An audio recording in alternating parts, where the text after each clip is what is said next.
Good evening, ladies and gentlemen. This is A Day with Mike and Kyla. We just want to see the Vikings win the Super Bowl just once before we die. Just once. And we are off on a great start. We are 6-1, ladies and gentlemen. And we got a lot to talk about. Little purple this, little purple that. Oh, and maybe just a little touch of green and gold. Mayday in Green Bay is like they call it on one of the stations around town here. But while we get set up here and let these notifications go out, let's just go ahead and start right off the bat by saying this show is sponsored by our friends at the Purple Code. And our sponsors are Rinaldi's Pizza and Pasta. They are in Woodbury on Wood Lane Drive, right off of I-494 and Valley Creek Road.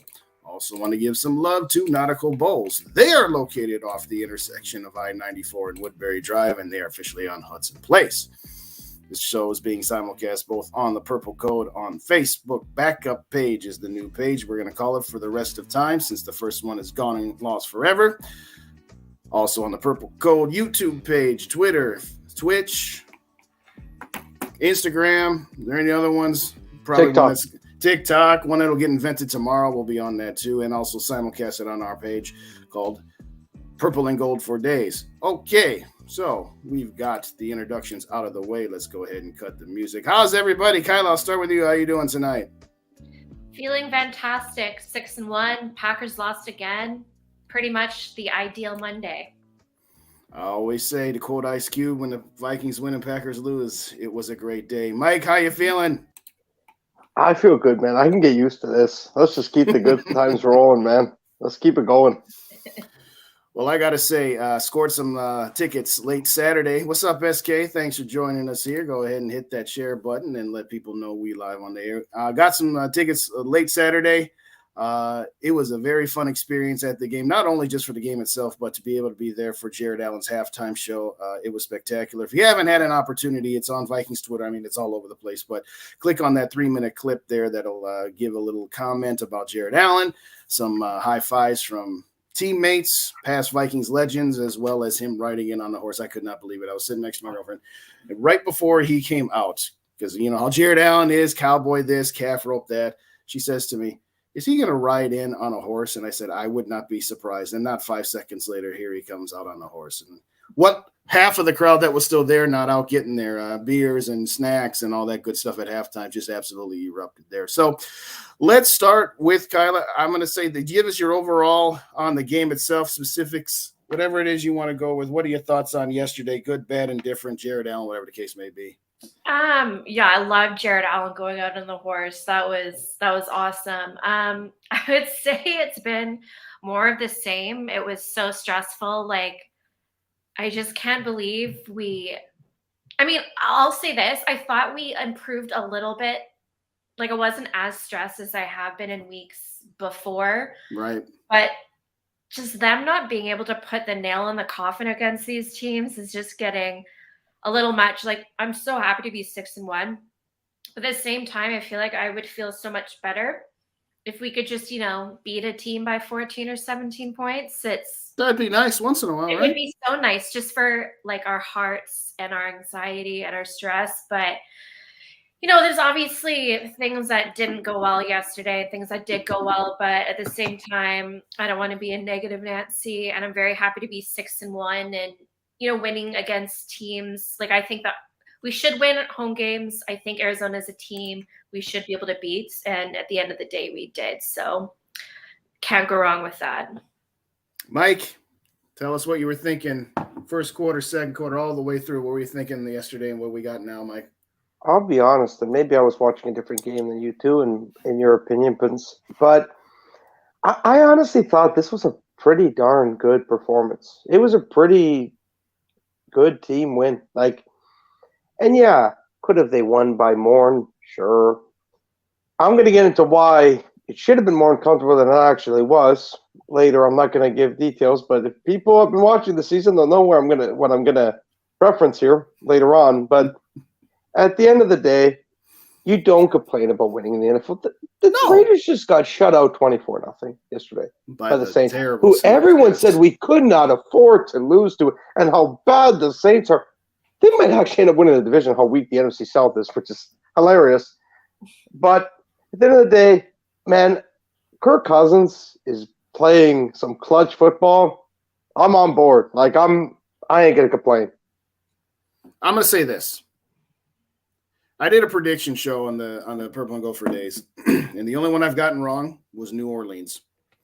And I said at the end of it, there was part of me that wanted New Orleans to win if Carolina won, and we can touch briefly on that. I mean, it's a Viking show. We're gonna stay with our team, but had Carolina won and the Saints had won, that division would have had 4 3-5 teams all time. I mean, that division is such garbage. I mean, it's, our division isn't that much garbage. You take out the Vikings, but oh my goodness. But to your point, I will say we did need to get that win because it's a bad team and we need to be stacking up wins against bad teams while we have the opportunity before we start playing some real ones here. I want to give a quick shout to our friends who have joined us here. Rap, thanks for tapping in. We always appreciate that.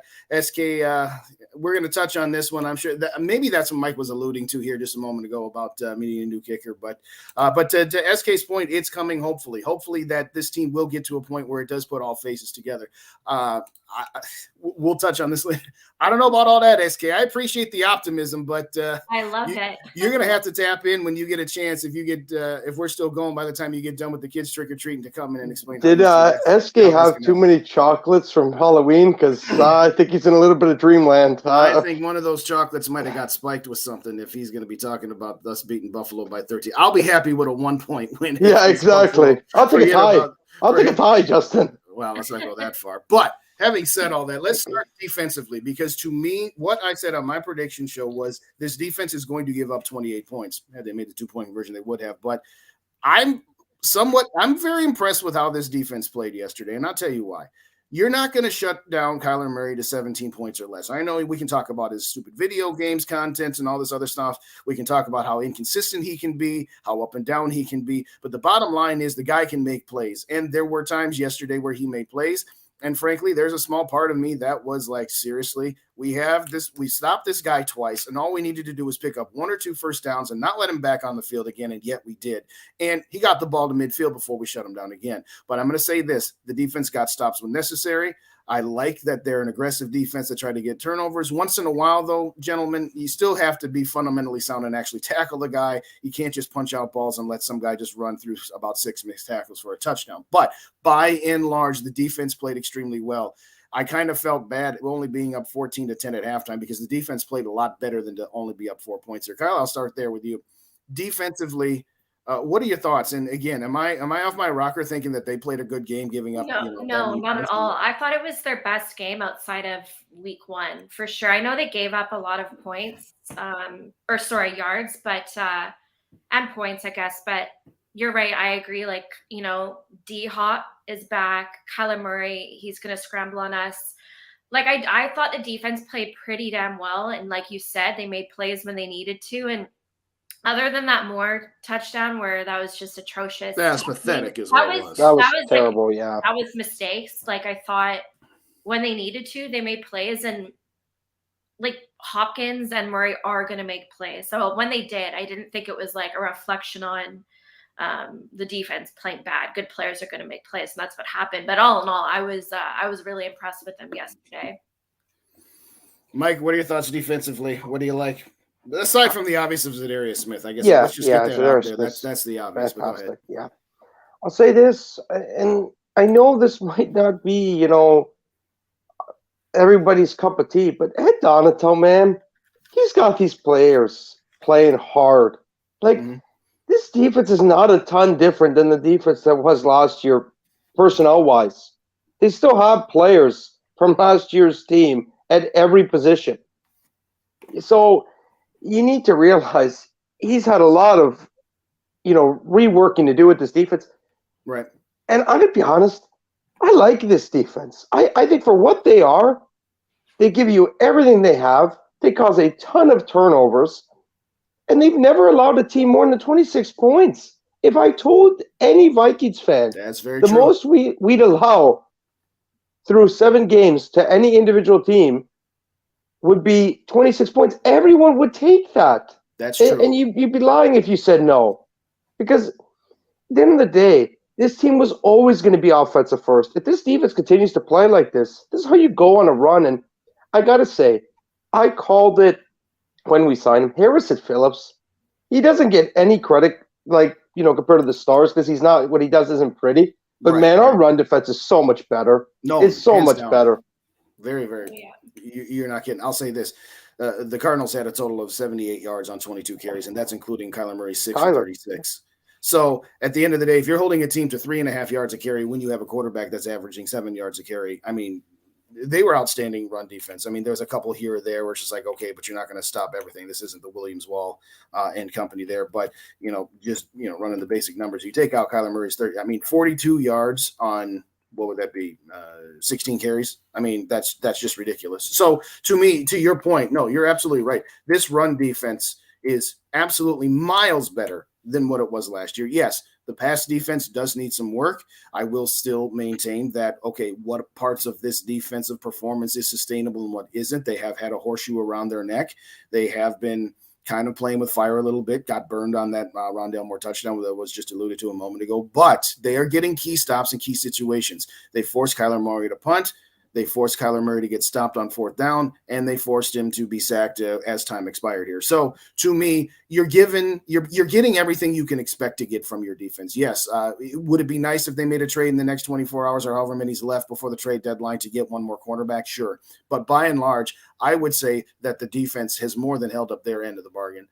Offensively, I said this last night with SK on the postgame. I'm going to say it like this. When he asked me, what do I think about this team? What do I think about this game? I said, the word that comes to mind is weird.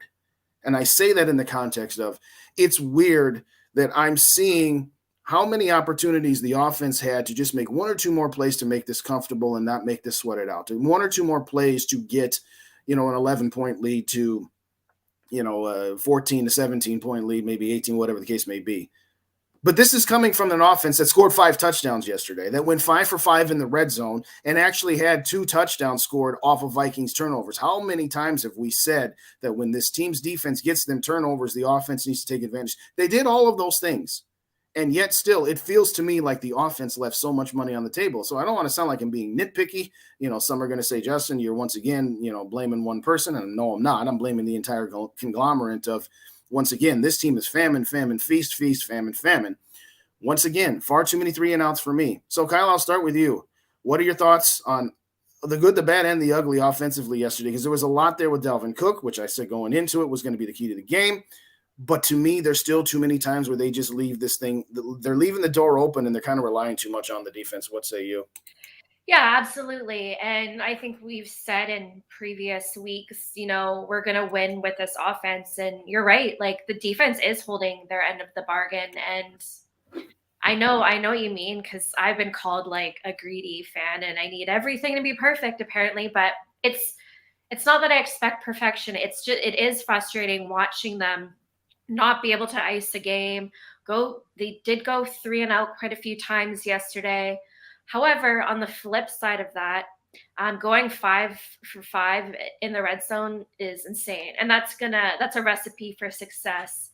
And we kind of have to be that good in the red zone because we don't have that kicker we can rely on. So we're going to get to that so key for Minnesota to be able to convert when they get that deep and get the end zone, because man, oh man, which I'm sure we'll get to. So I like that. We'll get back to – I'll let you take this one, Mike. SK threw it out there. Kirk showed he had better wheels than Kyler yesterday. I don't know that I would quite go that far. I would say Kirk Cousins represented, because if you put those two in a foot race, Kirk gets lapped about 6 times. Yeah. Having said that, the performance yesterday, Kirk represented well enough to say, okay, yeah, I'm not Kyler Murray, Lamar Jackson, or, Aaron Rodgers in his prime, or, to a certain extent, Josh Allen. But he represented. So what say you on whether I'm pretty sure SK is being a little satirical there, but what say you on Cousins yesterday as well as the offense?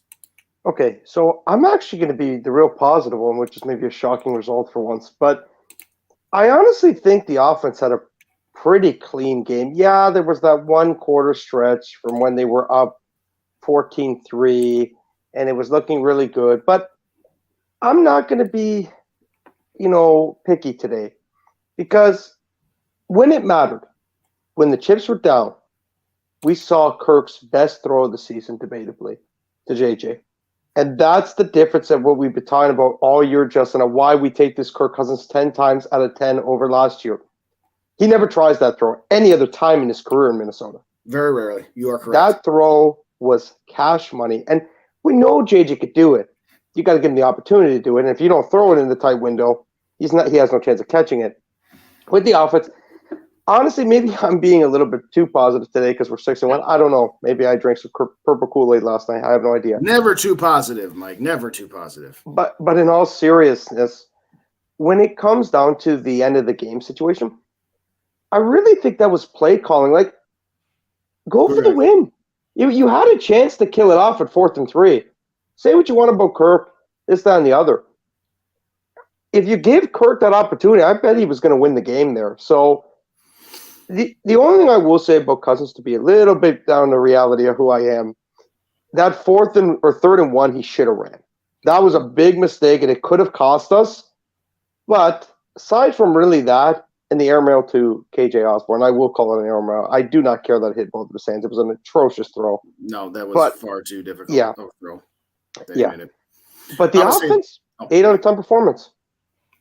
I'll give it a 7, so I'm not going to be too much on that, but I'm going to say this. To your point, that second drive of the game, you got a 3rd and 1, you got Kirk rolling to the left, or maybe he was scrambling because he felt the pressure. How many times have we talked about situational awareness? Yes, that's the throw I want you to make on 3rd and 8 instead of checking it down to Irv Smith Jr. Now, ultimately, they muffed the punt. We got it back anyway, so no harm, no foul.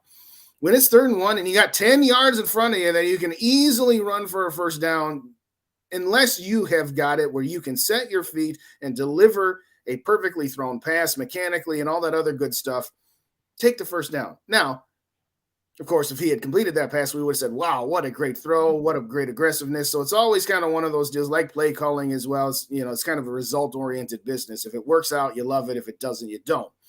But to your point, that airmail to KJ, that was the point in time where the Vikings had just taken a 14-3 lead. The defense got the ball back. Now, yes, you got pinned deep and you were, basically starting to drive out of your own end zone. But those are the opportunities. When your defense gives up a field goal on the first drive and then gets you 2 punts and you're already up 14-3, I mean, at least get a field goal. But, that's where you need to separate yourself because as well as this defense is playing, it's not going to be able to do that all of the time, whether it's regular season games against Dallas and Buffalo as a couple of examples, regardless of where the Packers are. It's New Year's Day in Green Bay in the snow and all that other good stuff, or the cold, whatever the case may be. At some point, you have got to find a way to separate yourselves like you did in the Chicago game. Now, as far as the last 2 drives that the Vikings had the ball, the second to last one, I 100% agree with you. It was far too conservative. You just need to pick up 2 first down and this game is over. And you don't need to ask your defense to go out and make 2 more stops like you did. Now, the second to last one, I'm not going to be as bothered by that. I'll tell you why. You get the ball back. You got 2 minutes and 30-some seconds on the clock. Arizona has 1 timeout. So if you run the ball twice, they take their timeout, and you bring it down to the 2-minute warning. And if you run it on 3rd down, you bring the clock down to about 1:20 before you punt the ball away. That is a sound. I'm not going to complain about being too conservative. The issue is that you had a holding penalty, which they declined, which ostensibly gave Arizona a free timeout. So now when you run those 2 plays, you've just taken it down to the 2-minute warning, and you added 40 seconds onto the clock, basically.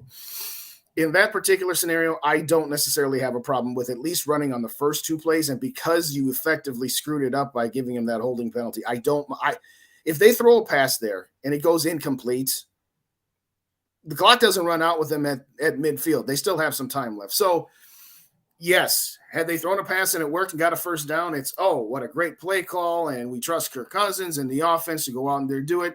And if it fails, we're talking about it on the other side. So I'll agree with you halfway to say the first one, yes, far too conservative. The second one, I don't have a problem with here. Now, can I add one thing really quickly before I forget? Well, of course. We talk about Kevin O'Connell letting Kirk Cousins win games. That was the prime moment to do it. And I'm not just saying that because Joe Spinoza was in attendance. It was because he was playing really well. He just, when he's throughout the game, he threw some really clutch passes. When the KJ was also really good in the end zone. Yes. Let him win the game for you. Very well placed ball. Very well placed. Let him win the game for you. And there's another thing. Even if you don't go for it, what is wrong with going to the line? I use toughness all the time with Zimmer, so I got to keep the same energy. Go to the line, try to hard count him, and if it doesn't work, fine. Call the timeout and then punt it. I'd like to see a little bit more aggressive. Aside from that, I'm not going to complain. I'll say this. With the punter we got this year, I don't care either way. Because for the most part, he's the eraser from that particular point in time to where, you know what, let's just listen. He pinned him down deep. We got the win, like you said. They did move the ball a little bit, but it's funny on the Cardinals' second to last possession. When they had a delay of game penalty get wiped off by them taking a timeout, people were booing. I'm like, no. We're up 8 points. That's okay. That is okay, because that's one timeout they do not have defensively or when they get the ball back to try to score. So I wasn't. I'm going to say this, though. Losing teams talk about the referees. Like, for example, I heard some crazy Packer fan on a radio show yesterday say that Tunyon touchdown that got taken away was the difference in the game. No, it wasn't. Get out of here. Kind of like how any Vikings fan that wants to say that, hey, we shut out Philly in the second half, Philly took their pedal off the gas, and so did Buffalo last night. But I've always said, don't whine about officials. If one or two bad calls by an official is the difference in the game, then that means you weren't the better team anyway.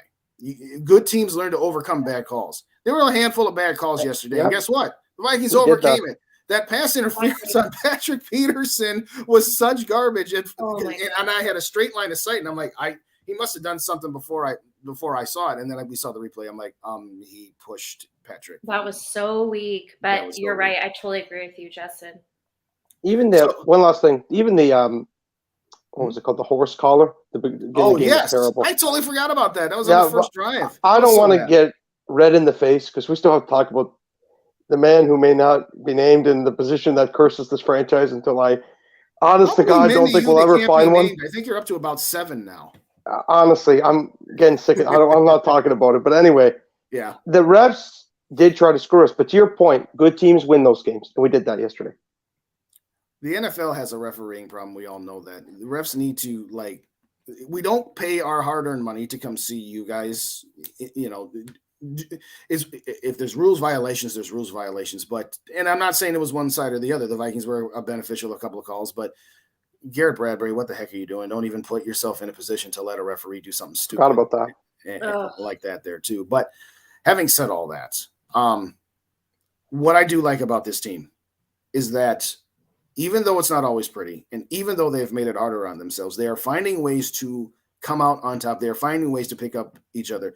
Zadarius Smith, let's just give him team captain for the rest of the time he's under contract defensively, because this dude is a monster. And I know that we got, once again, had the horseshoe that we got lucky that somehow, some way. Remember, he was signed by the Ravens. Yep. And somehow that deal fell through, and we were the recipients of that. I mean, yesterday, I when I watch a game and when I'm there, I usually on offense, I just watch JJ the whole time. And once in a while, like if it's in the red zone, like they're inside the 5-yard line where you can see the whole thing.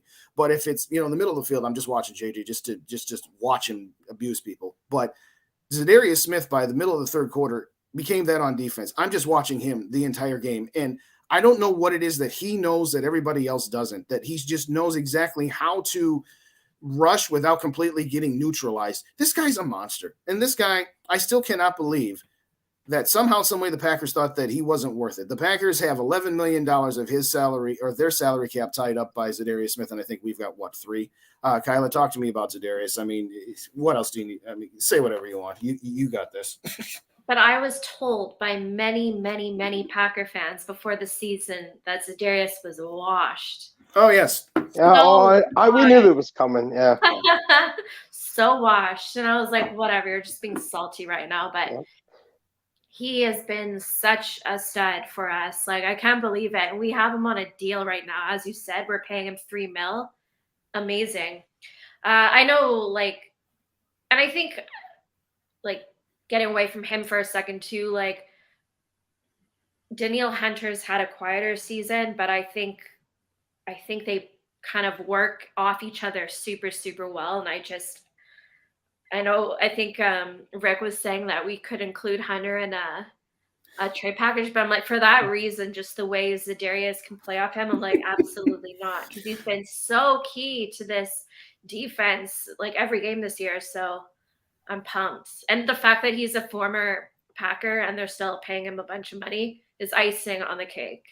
Well, you led. I was actually just going to lead the Mike to that one there as well, because Mike, there's been some chatter about maybe Danielle Hunter's the one who was washed, and maybe we don't need him, and maybe we can include him in a trade. All right, Mike, I've set you up. You go. I don't need to go any further than that. Take it away. Okay.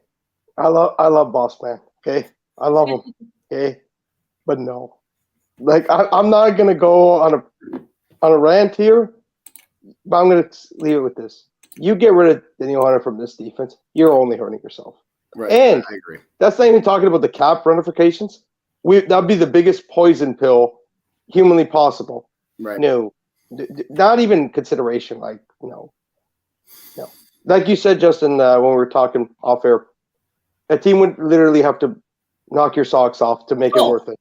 I mean, you'd have to give me a cornerback, another wide receiver, or maybe Gesicki, and a first-round draft pick for me to do. It would have to be so much. Which would never won't happen, obviously. Yeah. So, because as you said, when Danielle Hunter restructured his contract, he actually signed to a 2-year deal, but he's got 2 void years at the end of it, which would all accelerate into next year's cap. So at the end of it, you'd have to get something so massively valuable to accept on that I think it's like $22 million dead hit if it were to. Thanks, Rick. Appreciate you. No, appreciate the void years. I'm sorry, Rick Spielman. No. That was this year when he renegotiated. That's on Quasi. That was this year. Remember, I hate void years. Regardless, I hate void years. I don't want to. I hate void years. Yes. I hate void years. We'll get into that. Well, Rick put us in the situation with the contract, though. Remember that. His contracts, especially the star players, were awful. They've all had to be restructured. Smith. You had Kirk. Thielen. Cook. Excuse me. I could go on and on. I don't really want to. Right. But to your point, Quincy's had to clean a lot of messes like a custodian. Like, it's not been good and it's not been fun. I like that. It's that's what I've been calling Quincy. I've been calling him the custodian because he has to clean all these messes up. And I'm going to use that one, Mike. I'm going to steal that one from you if you don't mind. But no, I don't mind. Go ahead. All right. Well, since you've already got the quarter in you with the Danielle Hunter talk and the void years, why don't you just keep on spitting out like House of Fire, one of those dragons here? Talk to us about this magnificent kicker situation that we have. I mean, I'm sorry. First off, you had a great line a couple weeks ago, so you went with it before Paul Charchian did, ladies and gentlemen. Mike Castellino said this 2 weeks ago. If the Raiders are out of it, you call up and offer them not necessarily a first-round pick or a second-round pick, but offer them something and get Daniel Carlson back on this team. Spoiler alert, that's not going to happen because the Raiders are going to want something. They're not going to want to be in the problems that we're having right now. Having said that, Greg Joseph, what is wrong? And as I said in my morning musings, if there's something else off field that's messing with you, okay, that sucks. I'm sorry. But short of that, what is wrong with this guy, and what can the Vikings do here? Is it a mental thing? Is it a technical thing? What's going on, Mike? Okay. Before I start, please, somebody out there who's watching this, find a way to clip this because I'm being serious and send it to Darren Carlson and see what he says. Because, honest to God, please come back. Okay? It's Rick's fault. It's Mike Zimmer's. It's Mike Prefer's. It's a new regime here. We're 6-1. Please come back. Look, Josh McDaniels stinks. Okay? It's not like you've got a great head coach there anyway. Please come back. Mike Daniels is going to be a head coach. How good of a special teams coordinator he is. He's the next John Harbaugh, just please come back. Please. For the love of God. I cannot watch this anymore. And I'm sick of this position being cursed. Worse than most teams with quarterbacks. It's so infuriating. Now, on to Greg Joseph. This is the promo part, okay? I am so sick and tired of your performances. You did this against New Orleans. You did this against Miami. And then you said, I'm going to add another one with Arizona. Bro, you need the extra point to put us up 2 scores. Would have been a 9-point game. The game was over if you do that. Then our defense had to save you because you cannot make an extra point. You've led the league now in missed extra points. You've missed 5 straight 50-yard field goals. You gave the guy from the Cardinals a concussion probably with how hard you hit him in the helmet because you can't even hit the ball high enough to get blocked by hands anymore. Like, I'm sick of this. I'm sorry. Kwesi, this is your way to save cap space. He's making over $2 million. Cut him and bring in a new kicker. I'm done with this. He's not a veteran like a Ryan Longwell or a Robbie Gould who deserves a second chance. Right. This is a guy who was literally a fringe NFL player prior to us bringing him in. I'm done. It's time to move on. If Daniel Carlson and the Raiders somehow say, screw it, we'll give him up for a 3rd-round pick, I'd do it in a heartbeat. If you had to tell me I'd give a 4th-round pick and a 3rd-round pick to get a competent kicker on this team, because I'm taking into account what Carlson was with Minnesota all those years ago. I think it may have been a 5th, but I can't remember. All I remember is this. I'm sick and tired of this kicking position screwing the Vikings in games, and I will say this right now, and I'll let you and Kyla go very shortly. Oh, no. This will cost us, ladies and gentlemen. This will cost us, not possibly. It will cost us. We are so closely riding the line here, the tightrope. It's like in Niagara Falls. You know on New Year's Day where the guy goes on the tightrope, but he's safe. He has a net. Yeah. This will kill us in a game. This will kill us in a game. It will cost us a game. This is unacceptable now. He's a fringe kicker. The Colts cut Blankenship, who's now on the Cardinals. They're literally using him as a kickoff guy and an extra point guy. I would be good with just hitting all the extra points. Thank you for the help there, Dave. I appreciate it. It was a 5th. I thought it might be. That's why I mentioned it. But regardless, I am sick and tired of this position being relevant. Enough is enough. It's time to move on. I also want to say this too before I go on. I don't want to hear that we're 6-1. So that's an excuse for him. No. All this is going to do is mean it's going to hurt us in a bigger game. Great. I've not been there before. No. I'm done with this. Greg Joseph needs to go, and he needs to go now. Don't give me this ifs, buts, candy, and nuts, as you like to say, Justin. He has to go now because it will cost us.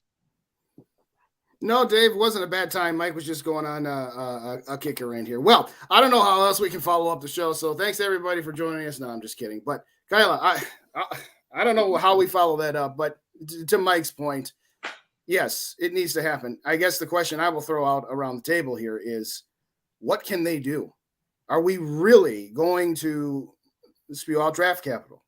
Is this the year to go all in, so to speak, with the unexpected success?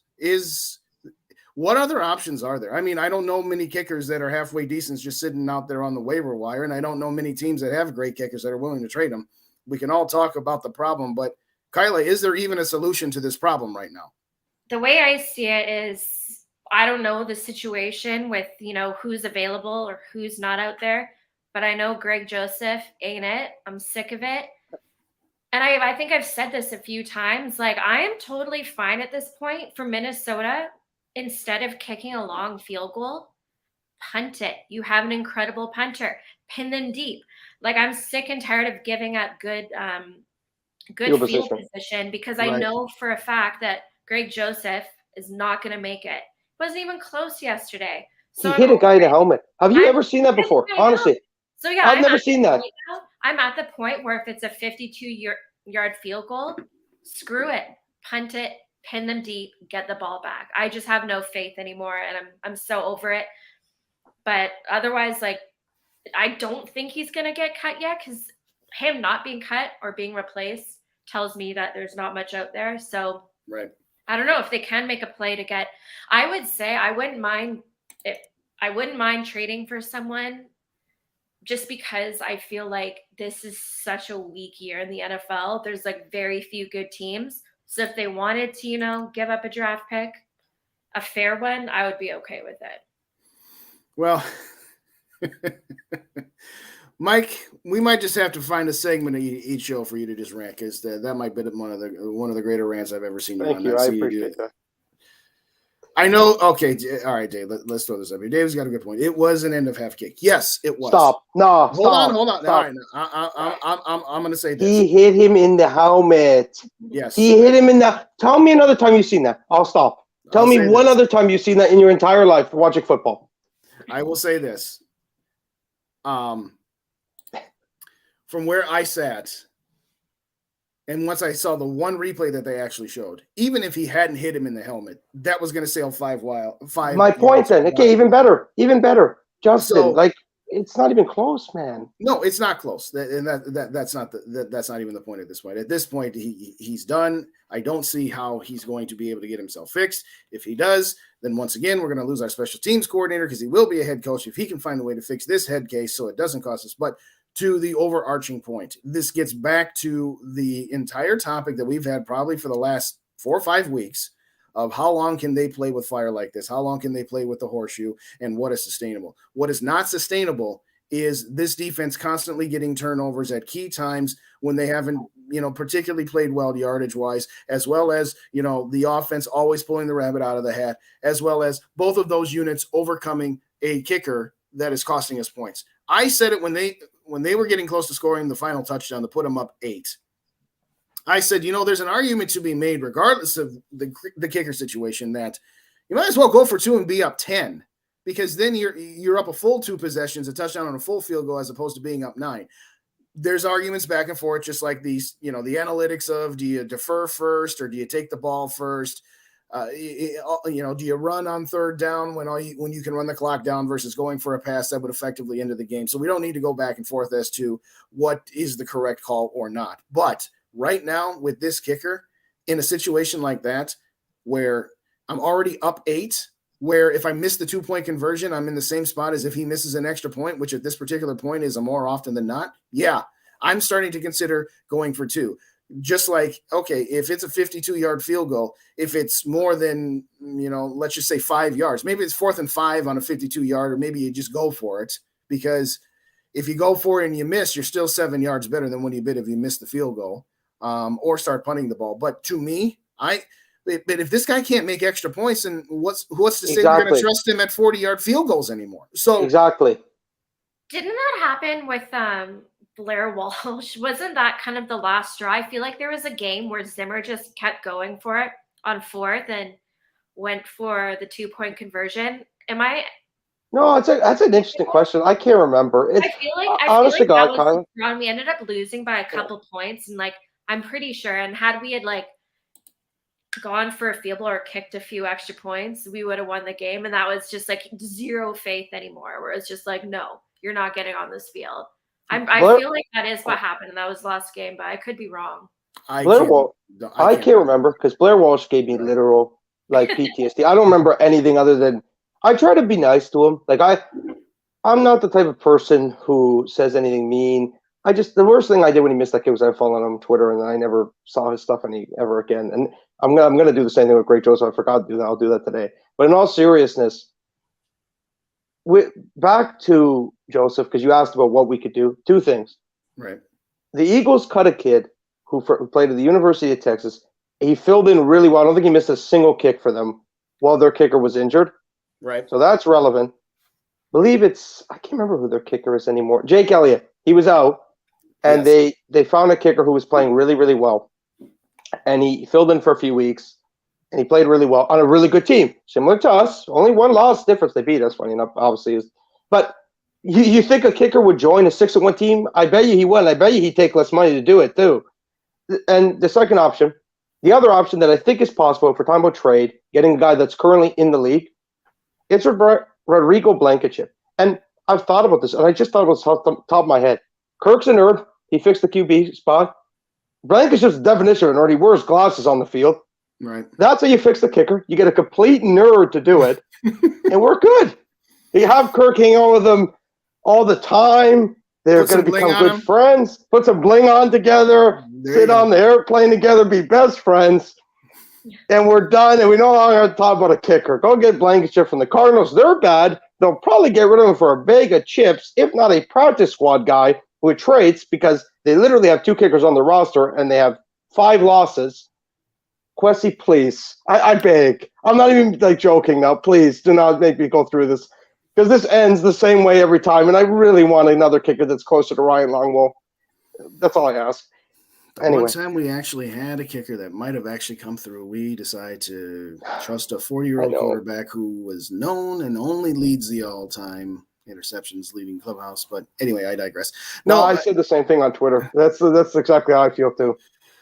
Dave had a comment, Mike, you don't kick a field goal with no time. That's not. I don't think that's what he was saying, Dave. I think what he was saying was that, okay, obviously if there's 2 seconds left and the game is on the line at the end of the fourth quarter, yes, you don't have a choice. You kick it, but he's going to miss. Okay, I'm going to say it.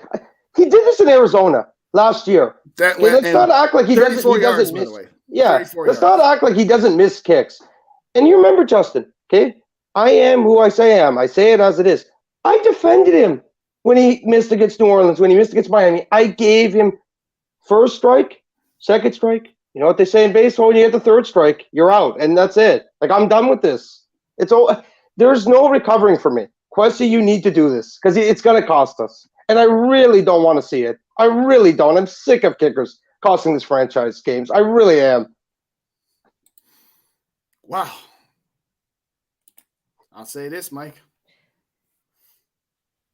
We'll have to come up with a new segment. We're just gonna have to do this off air. We'll come up with something that says, all right, this is Mike's musings. I do my morning musings when I do the solos here. We're gonna have to do something with it. But in all seriousness, we just got a couple minutes left here because usually we try to get out by 8:15 Eastern time for the start of the game. But we've got a couple more we got to get to.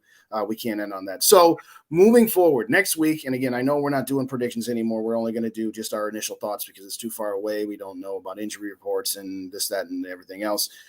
Kyla, I'll start with you. Your early thoughts on going to the the United States nation's capital. Sometimes I got to remember you two are in Canada. But in all seriousness, going to face the Washington Commanders, former Viking Taylor Heineke, Kirk Cousins' first trip back to D.C. since they decided they did not want him anymore. Yes, we played them before, but this will be the first time in Washington. Kyla, your initial thoughts on our attempt to get to 7-1 next week? For me, I don't mean to sound dramatic, but going into a really tough part of our schedule, that's a must-win for me. I think Kirk Cousins is going to have the best game of the season next week. I'd like to see them get the ball to JJ a little more next week. I think that's important. I feel like even though he wasn't super quiet, I think he had 98 yards. They sometimes take time off during the game of trying to get him JJ the ball. Just Washington's not a good team. Just go kick their ass. Feed JJ, ball out. That's all I ask. And I feel like next week it's going to be the week they do that. Mike, what are your concerns next week, or do you have any? Are the Vikings going to finally roll? I've said this since the bye. You got to set the table. You're halfway there. Get to 7-1. I don't want to hear it. I don't want to hear that this could be a trap game because I hear that every single week I do a Spaces. I don't want to hear that Kirk Cousins is playing his former team and that it can mentally screw with him. Really, what you need to do is pile drive the Commanders into the oblivion, beat them down like you stole something, and beat them down. Beat them up. Beat them up. This team is not good. They're 4-4, so they are actually a decent team, but they're not any better than the Cardinals. They're not. They're not. They're not any better than the Cardinals. They should have lost to Sam Ehlinger yesterday. At the end of the day, go and take care of business and beat a bad football team. And Kirk, if there's ever a time to bring you like that back, I really think this is the time. Right in front of the I know it's not Kirk, but could you imagine if he's just feeling all the chain energy, he goes right up to the fence and screams, "You like that?" after a rushing touchdown? Oh, man, that would be gold. But Kirk Cousins, I agree with you, Kyle. I think he's going to ball out Sunday. I really see him. Yeah. I'll say this. I'd rather him save you like that for Buffalo. But to your Well, point, yeah. if anybody is giving me any conversation about how, this game might mess with him mentally and all and that sort of thing, if that's where we're going with this, then we've completely taken steps backwards from the progress that we've made thus far with him being unlocked and being by Kevin O'Connell to a different version of himself, one that feels more comfortable. We can't take steps backwards like that if he's going to be I want to show these guys. I want to do what Patrick Peterson did yesterday. And by the way, I'm going to circle back to Patrick Peterson here in just a moment. But if that's the case, then we've got some problems. I don't want to hear about how he's nervous playing in this, that, and whatever else there. But I want to circle back to Patrick Peterson for just a moment. I understand that's the team that let you go. The thought that you were washed, didn't want to give you another contract, all that good stuff. You wanted to show them all this stuff. We don't need to talk trash on every play, do we? Every time something good happens on your team defensively, you've got to go with the finger wagging, or there's one, there's two. Okay. We all know that there are times where, an employer decides that they don't want you anymore. When Harrison Smith intercepts a pass, how about you try and throw a block, help the team advance the ball, and heaven forbid maybe score a touchdown? As soon as Harrison Smith intercepts the ball, he's putting his hands up and doing the old the guy from the Houston Oilers who did the niche. I'm like, dude, the play's still going on. I'm sorry.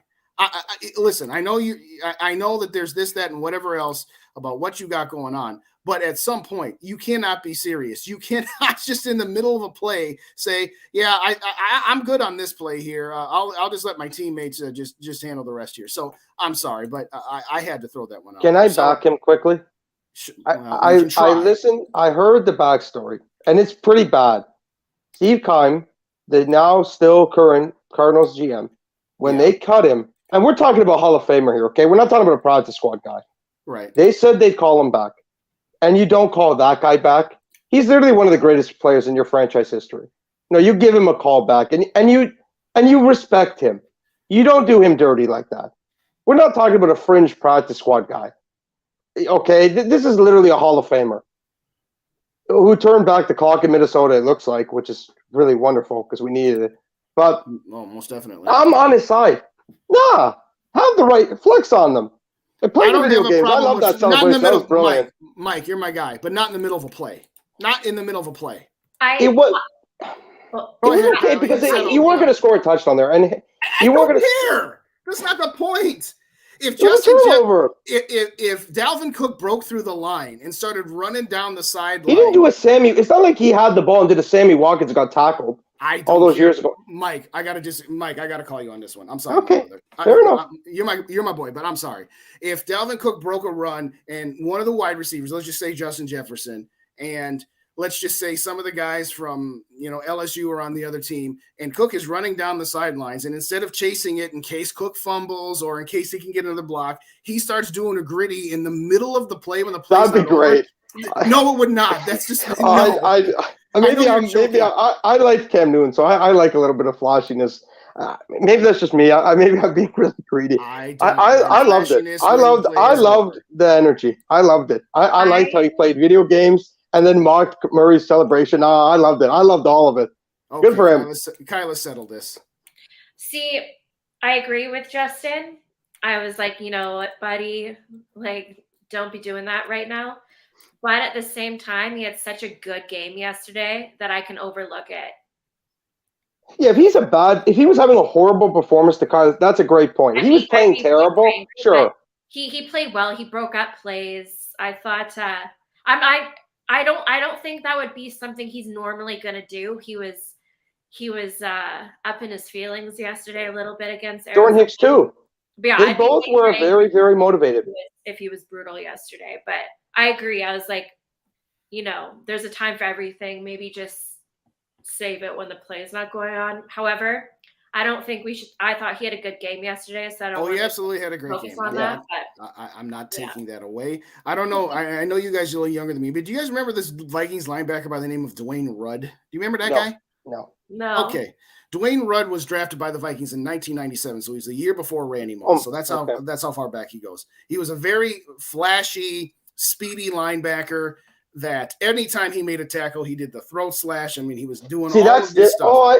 did he get I think I know a little bit about. Did he get arrested at some point? No, he didn't get arrested. But in 1998, when we were just destroying the Bears on Sunday Night Football, he recovered a fumble at our own 6-yard line, ran it back 94 yards. And once he got to the 1-yard line, he just stopped and waited for the guys chasing him to get close enough just to sidestep into the end zone and spike it in the guy's face. Now, once the I don't like that. That's different. But see, that's bad. That's bad. That's not what Pat Pete did. This is the thing with Pat Pete. This is why I respect him, and this is why I know he's a class act, and maybe not to the Cardinals, but he would have been professional. If he picked the ball off, he's going for the end zone. That's the difference. He ain't playing around. He would have scored.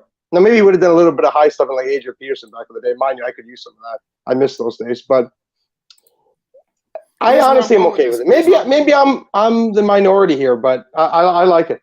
Here's where I'm going with this. When Dwayne Rudd was not re-signed by the Vikings, he signed with the Cleveland Browns. And he had one of those plays where there was 0 time left on the clock on the last play.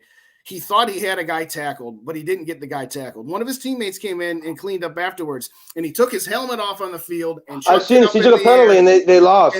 And then that gave the opponent the opportunity to kick a field goal. Now, I'm not saying what Patrick Peterson did was at the same level of what Dwayne Rudd did that cost his team a game. But what I'm saying is that complete the play. You play to the whistle. All of those cliches that you hear. You got all day to dance and celebrate, and guess what? As soon as the play's over, what is defense doing to get a turnover? Everybody run down to the end zone and do your poses and do all that. You can wait 5 seconds and not leave your teammates hanging high and dry, because what if there's – Can I add one other thing? Go on, Kyla, go ahead. Normal thing, Patrick Peterson does that. I'd have more of an issue if it was like, oh, dude, you're always doing this stuff. He's a vet. Like, it's a one-off for me. I cannot. It only takes one time. It only takes one. I know. Look, he's not Deshaun Jackson. If he was Deshaun Jackson, okay, that's different, right? If he fumbled at the 1-yard line, something dumb, completely different. This is really a one-off. He's not going to do this again. I want to add one other thing. Just because I can, and it's so unnecessary, but I'm going to do a little little dirty dig here. You know where the Super Bowl's played this year? Why don't you remind us, Mike? Arizona. Yeah. Could you imagine? What a way to repay the Cardinals. That'd be hilarious. Anyway, yeah. To me, that's about 7 or 8 down on the list. I mean, if we were playing in Arizona again this year, there's about 6 or 7 things I'm thinking about before that. But to your point, that would be incredibly sweet for him. Incredibly sweet. Yeah. I'll say this, Mike. I know you do a show with your what's that show you do on Tuesdays? M&M podcast. All right. And what do you do on that show? You guys do rankings? Yeah, power rankings. Yeah. All right. Off the top of your head, give me your top 5. I know not to spoil it, whatever it is, but where you got your top 5 right now? And then Kyla, you can go after that. Okay. Oh boy. Let's go. Put me on the spot. Seahawks, Vikings, Chiefs, Eagles, Bills. Number 1. Kyla, 5-1. Sorry, what was the question? I top 5 teams in the NFL. Your top 5 rankings, 5-1. Oh shit! Or 1 if you want to go 1 to 5. Well, I'll tell you what. I'll let you think, and I'll give mine. Obviously, Buffalo's 1. Kansas City is 2. Eagles are 3. I'm a little surprised, Mike, that you put Seattle above Dallas, because what I was going to say is I'm cheating here, and I'm going to say that the Vikings, Cowboys, and Seattle are my 4, 5, and 6, and I'm candidly still not sure where to put those 3 teams. I'm trying not to be biased to have the Vikings at 4. I think if you win the next 2 games, you are solidly at 4 and possibly even at 3. But the reason I brought this up, and Kyla, you go with yours, and then I'll get to where the point I was going, and we'll get out of here. All right, I'm going to say Buffalo, Kansas City, Philadelphia, Dallas, Minnesota. Would you put Seattle 6 or would you put the Giants 6? I know they just played in Seattle yesterday, but where would you put Seattle? Seattle really, really, really shocked me. They're a lot better. I think they're a lot better than anyone thought they would. Gino's playing well. Yeah, I could listen to Seattle at 6 for sure. It's just hard. It's hard to rank teams because I don't think there's that many good teams. So Agreed. It's just I don't know. Week to week, it could kind of differ. Side note, I don't know, Dave, you're still listening. Seattle didn't want him. They franchise tag him twice. Yes, because at the franchise tag, he's cheaper than at market value. At franchise tag at that point was like 18 or 19 million, which is a perfect value at the time. Washington? When Washington didn't, when I said Washington didn't want him anymore. They didn't want him. Oh, Yeah. come on now, They Dave. didn't give Come him a on. they didn't give him a long. They didn't want him enough to give him a long-term contract. And yes, In I've said it fact, before. I'll he say it was willing again. to actually do a 5-year deal. Did you know that? That's how far Yes. back. That's on Washington. Anyway, I digress. What I'm going to say is this. I don't know where to put the Vikings in Dallas as of yet. We saw Dallas put 100 on Detroit yesterday, and we kind of struggled with them. So it gives me pause for concern as to whether I can actually put the Vikings ahead of Dallas. But we'll answer that question 4 days before the United States Thanksgiving, excuse me. But jokes aside, I'm starting to now say, I've been telling you for 2 weeks that San Francisco is still going to be the team to beat in the West. I'm now no longer sure about that because, again, New York was an upstart team, and again, they're a young team that got a gaudy record, and they're being coached very, very well. And it was a close game yesterday. But to your point, Geno Smith is having that. I'm not going to say he's just a resurrection. Forget resurgence, resurrection. This is unbelievable. I did not expect this. Right now, I would put again. We're talking 6-7 games here, so we just completed week 8. I don't know if they've played 7 or 8, but through the first 8 weeks of the NFL season, I would dare say that what Geno Smith is doing with Seattle through this portion of the season is beyond what Case Keenum did for us in 2017. Yes. Oh, yes. Okay. Yes. Somebody tried to argue with me, have a discussion earlier, and was just like, no. What Case was doing was better. I'm like, no. Based off what? He had a top 5 defense. Seattle is nowhere close to that. Thank you. That was my argument. That's the kicker of everybody. I can't name many players on Seattle anymore, and they're like where I live. It's just who are these randos? But they have Metcalf and Lockett. But the thing that I can't believe I'm saying this about Geno Smith. I feel like I'm talking about Kirk Cousins. He spread the ball out really well. Yes. Like I don't know. I feel like I'm watching a different human being. It's pretty incredible. The Jets really do ruin quarterbacks, huh? Like really bad.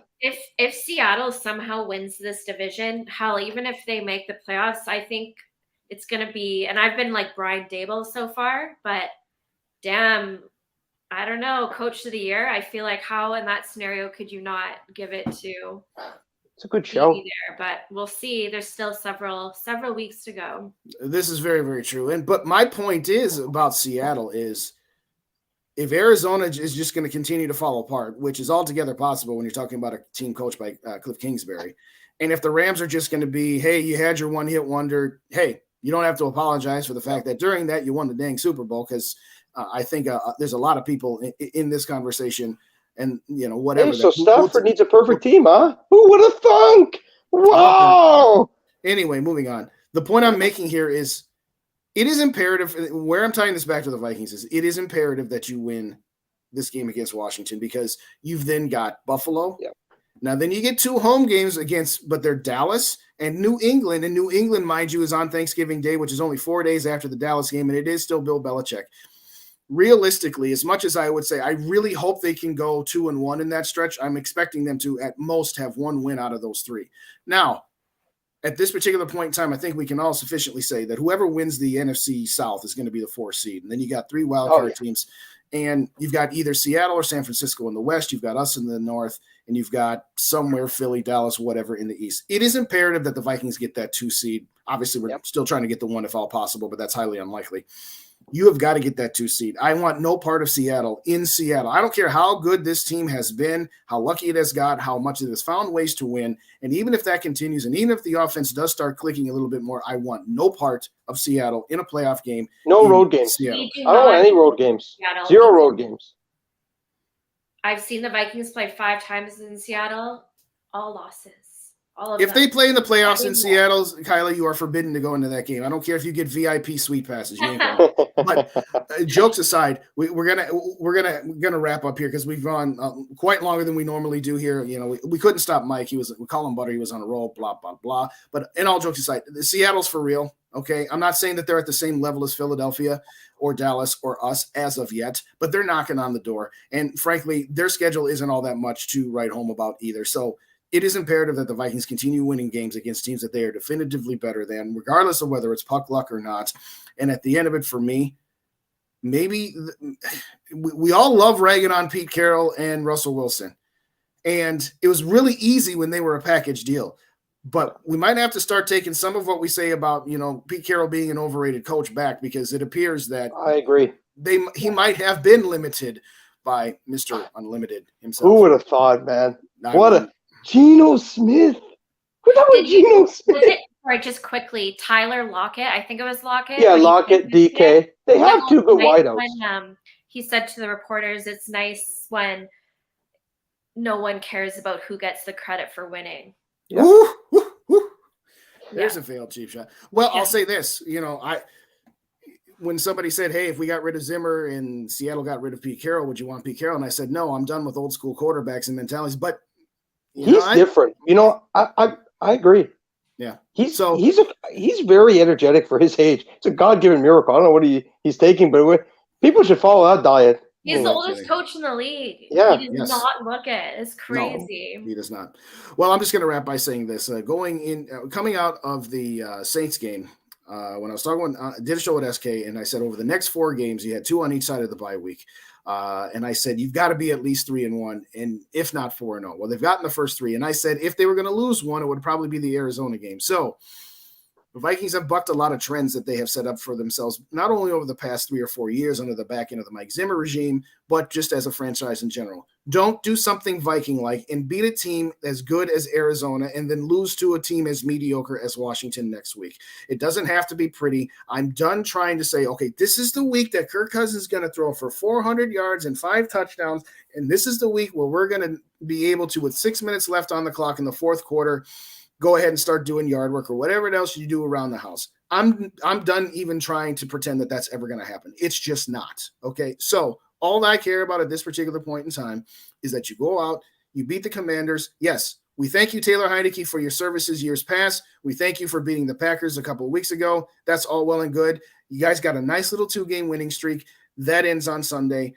Just go out there, take care of your business. We'll find out in the next day or two. Because my understanding of the situation is that if the games are flexed, that they have to be at least 12 days in advance. Please, no. Please, Lord, no. All right, please, so Lord, just no. so everybody Please. knows, Mike is going to that Buffalo, Minnesota game, and he wants it to still be in the 1 o'clock Eastern time slot. He does not want it to be on prime time. He doesn't. What if it was in the afternoon? Or are you a noon or nothing? I mean, or would you accept it, or you just don't want Sunday night? What are you thinking, Mike? Kirk is best at 1 o'clock. Simple. Don't change the winning formula. Done. But you know what? That's our chance to go home with all the chains on his neck, a girl, hopefully, and all I'm going to say is this. This gets back to – this is the same argument, though, we had last week about, well, hopefully Kyler Murray's playing video games and not taking it seriously. I know. I'm being somewhat sarcastic. Yeah, I know you are. And I'm just playing the bit. Hold on, Justin. Hold on. I know we have to go. Kirk is not beating the Bills on prime time. If there's any chance that's happening, it ain't going to happen on prime time. Josh Allen, they're beating them in Diggs on prime time. With you. We're going to win that game? No. I don't think we're going to win even if it stays at the 1 o'clock Eastern time slot. I agree. But prime time, it's like going to kill the chances to no, it's like you'd have no, it's not going to happen. Having said all that, like I said, put the pressure on him. Taylor Heineke's a nice little story. Gets Darius Smith and company after him early and often. Yeah, it's not that he's a statue back there, but he is no Kyler Murray. Remind him that we didn't want him. Probably for being dumb enough to kick in his own windows, but I digress. Get to 7-1. And then, like I said, if you can win 2 out of the next 3 after that, we're in business. Win 1, okay, solid. Just don't lose all 3. But that's why you've got to go out there and win that game. And like I said, this is all predicated on the fact that I've given up the ghost on them ever blowing a team out. I've given up the ghost of it ever not being a nail biter. And I'm pretty much at this particular point giving up the ghost of the Vikings being the 1 seed, but it's imperative that they get to be at least the 2. That way they are guaranteed the second home playoff game if they win, and Seattle or San Francisco or Tampa Bay or whoever will be coming to our house where we would actually have a chance in there. But I'm just going to say it like this. Let's just enjoy this, ladies and gentlemen. Too many people complaining about, this. Listen, I am 43 years old, and I've seen way too many things. Was at that game when Gary Anderson missed the field goal. I'm as pessimistic as they get. But at some point, as Mike Tice said, enjoy the season. Because what happens when you get to an NFC championship game, and all of a sudden it's now you're going to start saying, oh, now I'm going to have fun with it? You're right. You don't go into it with eyes wide shut and say, oh, well, we're just as good as Buffalo. We're not as good as Buffalo right now. We're not as good as Kansas City right now. We're not as good as Philly right now. Okay? You can make the argument about Dallas, but right now I would probably have to give a slight edge to Dallas because offensively, Dak Prescott is on fire. Defensively, as good as they put up 49 yesterday. They played the Bears. How many Kirk Cousins was break. Okay, but hold on. I know we have to go here. We eventually will end the show, ladies and gentlemen. Yeah, one of Kirk these days. Cousins broke a franchise record against the Bears. And we're doing potato. And his defense has scored he scored a touchdown yesterday.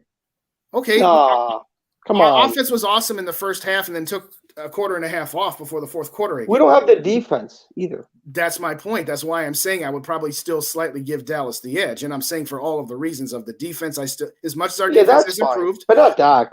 I ain't buying the Dak thing. We'll have the Dak versus Kirk discussions on here we go again. Yeah. Having said all that, just go out and beat Washington one game at a time. But ladies and gentlemen, it's okay to enjoy it. That doesn't mean that you're duckies and bunnies thinking that we're as good as all these other teams. It is okay to have fun with a team that has gotten lucky as much as they have here. So I think we're just going to wrap it on this. Mike, your quick prediction. I don't need a score, but the Vikings win Sunday against Washington. Yes or no? Yes, they win. Kyla. Heck yeah.